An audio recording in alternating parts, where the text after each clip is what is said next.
The Patreon pick, The Girl from the Other Side.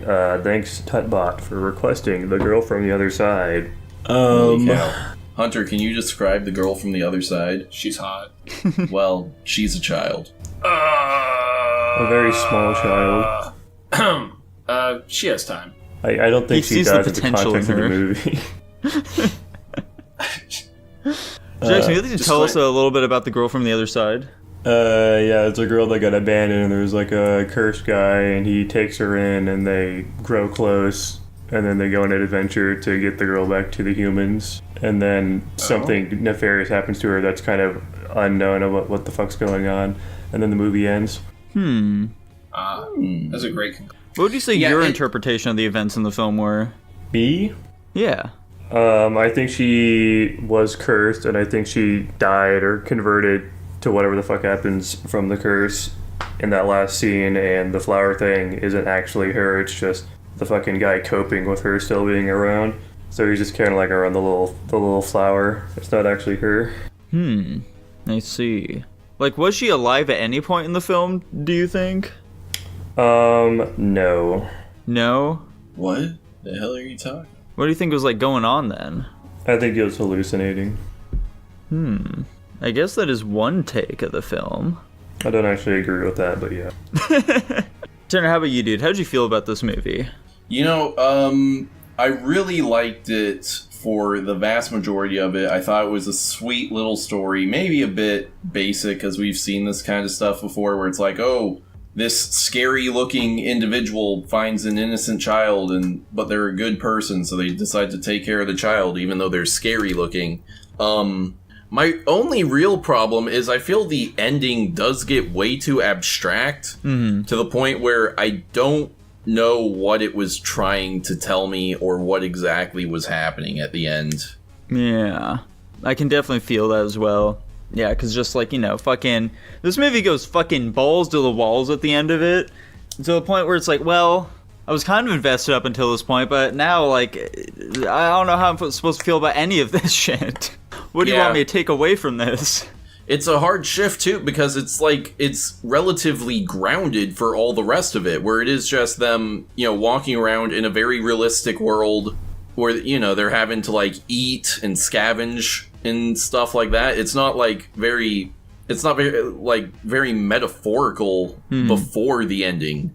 Perhaps you didn't take it as being very metaphorical, but there were shit everywhere, dude. Dude, did you notice that the guy was all black and the girl was all white? Oh my god. This alludes to race relations in the U.S. The big part for me about this movie, though, was just that the fucking art style is phenomenal. I'm a massive fan of it. It has this really nice storybook aesthetic to it, you know? It just hits differently for me personally, man. The animation, on the other hand, I don't think was as great, unfortunately, to sort of carry that as well, though. Aside from, like, you know, at the end when they're doing, like, all this crazy shit, like, it looks sweet there, but throughout the rest of the movie, it's kind of stiff, generally. And I don't know, I took that as, like, a stylistic thing. Yeah? Yeah. I didn't.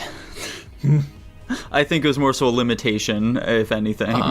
Just because with all this, with this fantastic art style, I'd imagine it's not, like, anywhere near as easy to animate for something like that than it was, like, you know, Baku no Hero Academia or some bullshit like that.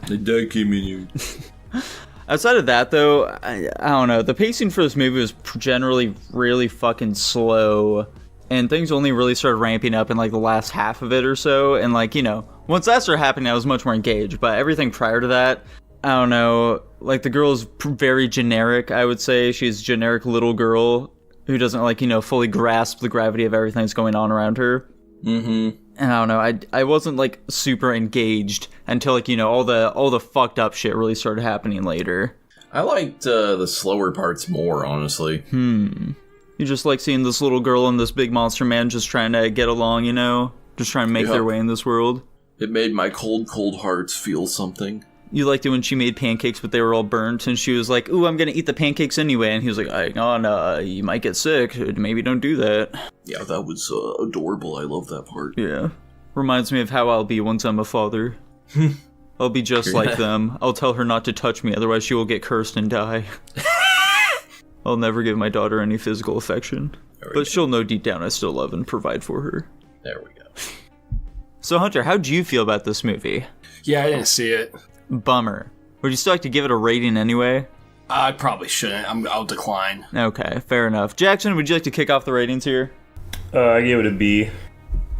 A B. That's honestly really shocking to me. I thought that you enjoyed this movie like a pretty good deal. I was honestly a little scared that I was going to be the one coming down much further on it, but I'm happy to hear I also gave it a B. Dylan is not currently here right now, but he gave an A-. How about you, Tanner? I also gave it an A-. Whoa, that's absurd. Jackson, where does that movie fall then? B+. Whoa. Absurd.